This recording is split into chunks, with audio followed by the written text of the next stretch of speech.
प्रथम नवरात्रि की शुभकामनाओं के साथ माता शैलपुत्री की धार्मिक कथा। नवरात्र के 9 दिन भक्ति और साधना के लिए बहुत पवित्र माने गए हैं।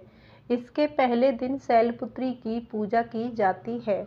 शैलपुत्री हिमालय की पुत्री है। हिमालय पर्वतों का राजा है। वह अडिग है, उसे कोई हिला नहीं सकता। जब हम भक्ति का रास्ता चुनते हैं तो हमारे मन में भी भगवान के लिए इसी तरह का अडिग विश्वास होना चाहिए, तभी हम अपने लक्ष्य तक पहुंच सकते हैं। यही कारण है कि नवरात्रि के पहले दिन शैलपुत्री की पूजा की जाती है। माँ शैलपुत्री की कथा माँ शैलपुत्री सती के नाम से भी जानी जाती है। इनकी कथा इस प्रकार है।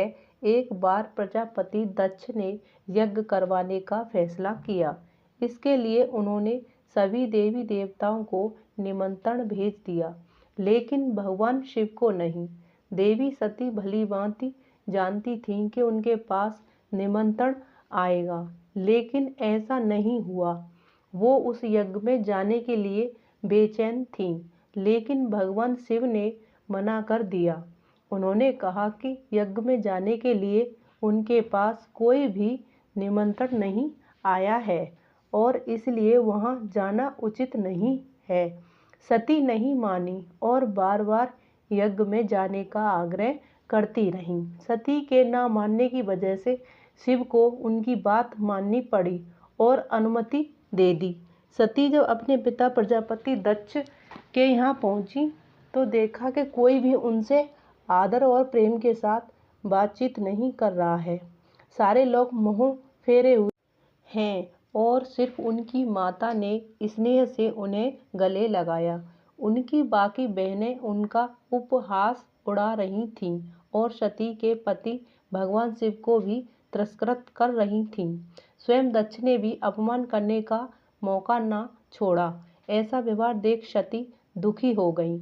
अपना और अपने पति का अपमान उनसे सहन न हुआ और फिर अगले ही पल उन्होंने वो कदम उठाया जिसकी कल्पना स्वयं दक्ष ने भी नहीं की होगी। सती ने उसी यज्ञ की अग्नि में खुद को सुहाकर अपने प्राण त्याग दिए। भगवान शिव को जैसे ही इसके बारे में पता चला तो वो दुखी हो गए। दुख और गुस्से की ज्वाला में जलते हुए शिव ने उस यज्ञ को ध्वस्त कर दिया। इसी सती ने फिर हिमालय के यहाँ जन्म लिया और वहाँ जन्म लेने की वजह से इनका नाम शैलपुत्री पड़ा। शैलपुत्री का नाम पार्वती भी है। इनका विवाह भी भगवान शिव से हुआ। माँ शैलपुत्री का वास काशी नगरी वाराणसी में माना जाता है। वहाँ शैलपुत्री का एक बेहद प्राचीन मंदिर है, जिसके बारे में मान्यता है कि यहाँ माँ शैलपुत्री के सिर्फ दर्शन करने से ही भक्तजनों की मुरादें पूरी हो जाती हैं।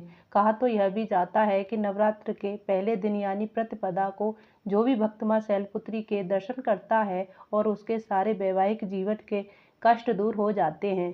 क्योंकि माँ शैलपुत्री का वाहन वृषभ है, इसलिए इन्हें वृषारूढ़ा भी कहा जाता है। इनके बाएं हाथ में कमल और दाएं हाथ में त्रिशूल रहता है। यदि आपको हमारी ये कथा अच्छी लगी हो तो प्लीज़ चैनल को लाइक व सब्सक्राइब करें। Thank you.